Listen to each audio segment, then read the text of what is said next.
السلام علیکم ورحمۃ اللہ وبرکاتہ۔ آج کے خطبے کا عنوان ہے ایک عظیم آیت کی فضیلت۔ الحمدللہ والصلاۃ والسلام علی رسول اللہ، اما بعد۔ یقیناً تمام تعریفیں اللہ کے لیے ہیں، ہم اس کی تعریف بیان کرتے ہیں، اسی سے مدد کے طلبگار ہیں، اپنے گناہوں کی بخشش بھی اسی سے مانگتے ہیں۔ میں گواہی دیتا ہوں کہ اللہ کے سوا کوئی بھی معبود برحق نہیں، وہ یکتا ہے، تنہا ہے، اکیلا ہے، اس کا کوئی بھی شریک نہیں۔ اور میں یہ بھی گواہی دیتا ہوں کہ ہمارے نبی اور اللہ کے آخری رسول جناب محمد رسول اللہ صلی اللہ علیہ وسلم اللہ تعالیٰ کے بندے اور اس کے رسول ہی ہیں۔ اللہ تعالیٰ آپ پر، آپ کی آل پر اور تمام صحابہ کرام پر ڈھیروں درود و سلامتی نازل فرمائے۔ حمد و ثنا کے بعد اے اللہ کے بندو، یہ آیت الکرسی ہے جو قرآن کریم کی تمام آیات سے عظیم آیت ہے اور جس کی بڑی فضیلت صحیح احادیث سے ثابت ہے۔ یہ اللہ تعالیٰ کی صفات جلال، اس کی علو و شان اور اس کی قدرت و عظمت پر مبنی نہایت جامع آیت ہے۔ حضرت ابی بن کعب رضی اللہ عنہ بیان کرتے ہیں کہ نبی کریم صلی اللہ علیہ وسلم نے ان سے پوچھا، اے ابو منذر، کیا تم جانتے ہو کہ تمہارے پاس کتاب اللہ کی سب سے زیادہ عظمت والی آیت کون سی ہے؟ کہتے ہیں کہ میں نے جواب دیا، اللہ اور اس کا رسول ہی زیادہ بہتر جانتے ہیں۔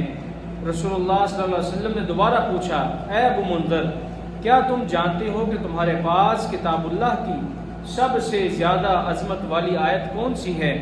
میں نے کہا، اللہ لا الہ الا هو الحی القیوم، یعنی آیت الکرسی۔ تو رسول اللہ صلی اللہ علیہ وسلم نے میرے سینے پر ہاتھ مارا اور فرمایا، اللہ کی قسم تو نے درست کہا، اے ابو منذر، تمہیں تمہارا علم مبارک ہو۔ اے اللہ کے بندو، سیدنا حضرت ابو ہریرہ رضی اللہ عنہ بیان کرتے ہیں کہ میں نے رسول اللہ صلی اللہ علیہ وسلم نے مجھے صدقہ کی حفاظت کے لیے مقرر فرمایا۔ تو ایک رات کو ایک آنے والا آیا اور اس نے اپنے کپڑے میں کھانے والی چیزیں بھرنا شروع کر دی۔ میں نے اسے پکڑ لیا اور کہا کہ میں تجھے رسول اللہ صلی اللہ علیہ وسلم کی خدمت میں پیش کروں گا کیونکہ تم چوری کر رہے ہو۔ اس نے کہا کہ مجھے چھوڑ دو، میں محتاج، عیالدار اور سخت حاجت مند ہوں۔ میں نے اسے چھوڑ دیا۔ صبح ہوئی تو رسول اللہ صلی اللہ علیہ وسلم نے فرمایا، بتلاؤ اپنے رات کے قیدی کا حال تو سناؤ۔ میں نے عرض کیا، اللہ کے رسول، جب اس نے کہا کہ وہ سخت حاجت مند اور عیالدار ہے تو میں نے رحم کرتے ہوئے اسے چھوڑ دیا۔ تو نبی کریم صلی اللہ علیہ وسلم نے ارشاد فرمایا، اس نے تم سے جھوٹ بولا ہے، وہ پھر بھی آئے گا۔ اب مجھے یقین ہو گیا کہ وہ واقعی دوبارہ آئے گا، کیونکہ رسول اللہ صلی اللہ علیہ وسلم نے یہ خبر دی تھی کہ وہ دوبارہ آئے گا، سو میں کل چکنا رہوں گا۔ چنانچہ کل کا دن آیا اور وہ بھی آیا اور اس نے اپنے کپڑے میں خوراک ڈالنا شروع کر دی۔ میں نے اسے پکڑ دیا اور کہا کہ تجھے ضرور آج رسول اللہ صلی اللہ علیہ وسلم کی خدمت میں تمہیں پیش کروں گا۔ کہنے لگا، مجھے چھوڑ دو، میں بہت محتاج ہوں اور مجھ پر اہل و عیال کی ذمہ داری کا بوجھ ہے، اب میں آئندہ نہیں کروں گا۔ میں نے رحم کھاتے ہوئے اسے پھر چھوڑ دیا۔ صبح ہوئی تو رسول اللہ صلی اللہ علیہ وسلم نے پھر پوچھا کہ بتلاؤ اپنے قیدی کا حال سناؤ۔ میں نے عرض کی، اللہ کے رسول، اس نے سخت حاجت اور اہل و عیال کی ذمہ داری کا بوجھ کا ذکر کیا۔ تو میں نے ترس کھاتے ہوئے اسے پھر چھوڑ دیا۔ آپ صلی اللہ علیہ وسلم نے ارشاد فرمایا، اس نے تم سے جھوٹ بولا، وہ پھر بھی آئے گا۔ میں نے تیسری بار اس کی گھات لگائی تو وہ پھر آیا اور اس نے اپنے کپڑے میں کھانے پینے کی اشیاء کو ڈالنا شروع کر دیا۔ میں نے اسے پکڑ لیا اور کہا، اب میں تجھے ضرور رسول اللہ صلی اللہ علیہ وسلم کی خدمت میں پیش کروں گا، بس یہ تیسری اور آخری دفعہ ہے۔ تو روز کہتا ہے کہ اب نہیں آئے گا، لیکن وعدہ کرنے کے باوجود پھر جاتا ہے اور دوبارہ آ جاتا ہے۔ اس نے کہا، مجھے چھوڑ دو، میں تمہیں کچھ ایسے کلمات سکھا دیتا ہوں جن سے اللہ تعالیٰ تمہیں نفع اور فائدہ دے گا۔ میں نے کہا، وہ کلمات کیا ہیں؟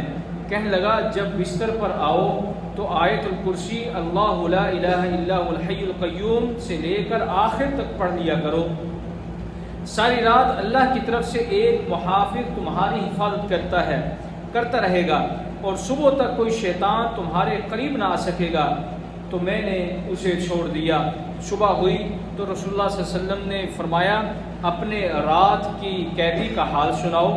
تو میں نے عرض کیا اے اللہ کے رسول، اس نے کہا تھا کہ وہ مجھے کچھ ایسے کلمات سکھائے گا جن سے اللہ تعالیٰ مجھے فائدہ اور نفع دے گا، تو یہ سن کر میں نے اسے پھر سے چھوڑ دیا۔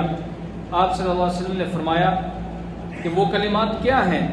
میں نے عرض کی اس نے مجھ سے کہا کہ جب بستر پر آؤ تو اول سے آخر تک مکمل آیت الکرسی پڑھ لیا کرو، تو اس سے ساری رات اللہ تعالیٰ کی طرف سے ایک محافظ تمہاری حفاظت کرے گا اور صبح تک کوئی شیطان تمہارے قریب نہیں آ سکے گا۔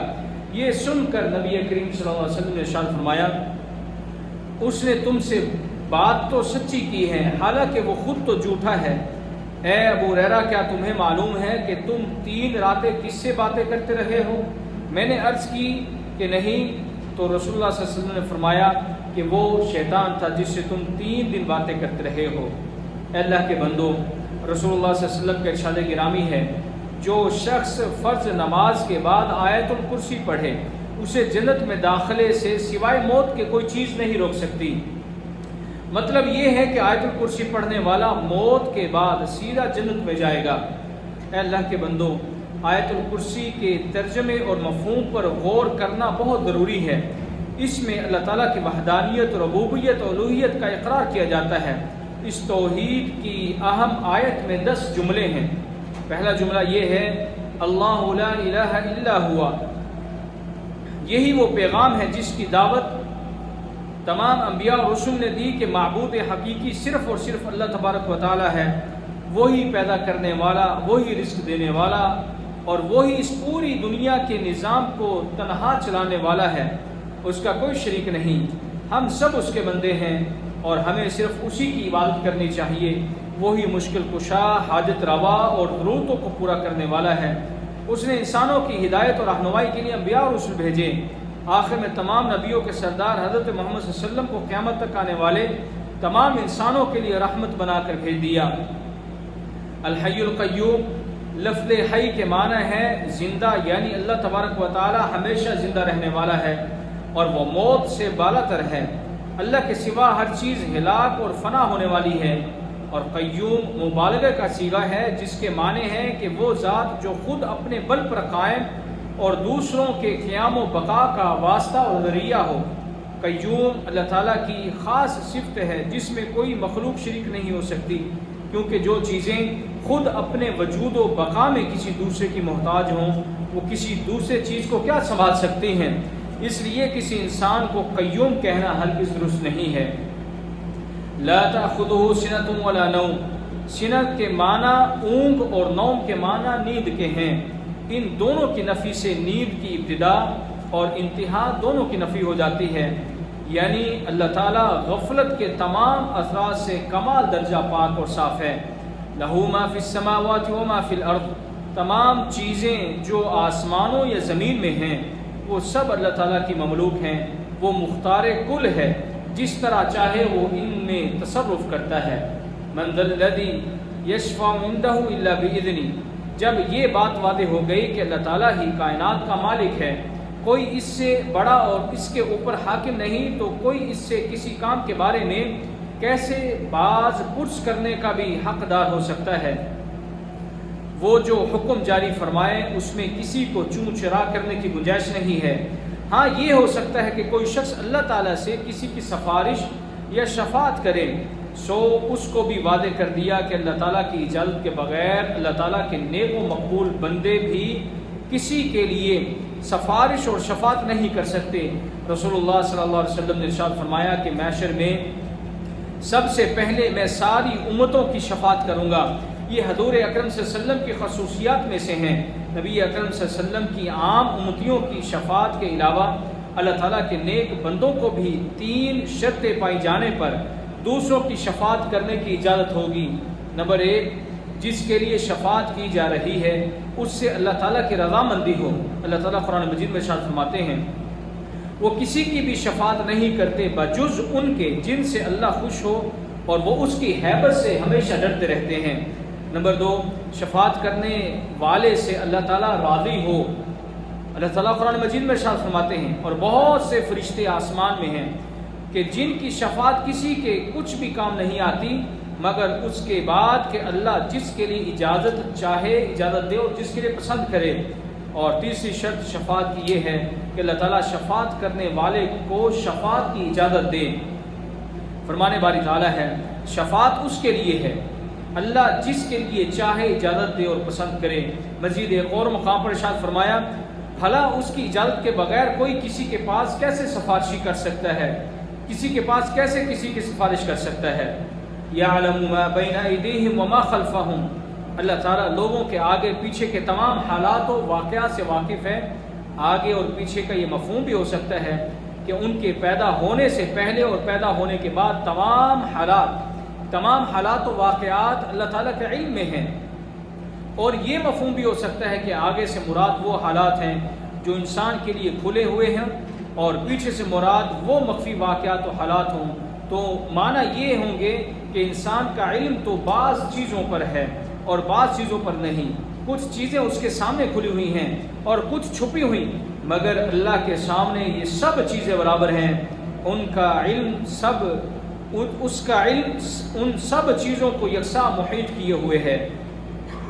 وَلَا يُحِيطُونَ بِشَيْءٍ مِّنْ عِلْمِهِ إِلَّا بِمَا شَاءَ، انسان اور تمام مخلوقات اللہ تعالیٰ کے علم کے کسی حصے کا بھی احاطہ نہیں کر سکتے، مگر اللہ تعالیٰ ہی خود جس کو جتنا حصہ علم کا عطا کرے وہ عطا کر سکتا ہے، صرف اتنا ہی علم انسان کو حاصل ہوتا ہے۔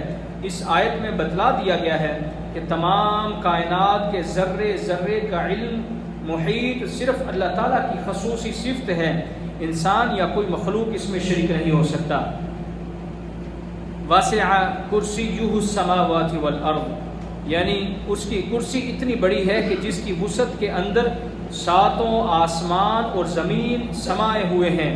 اللہ تعالیٰ نشست و برخاست اور چیز و مکان سے بالا تر ہے۔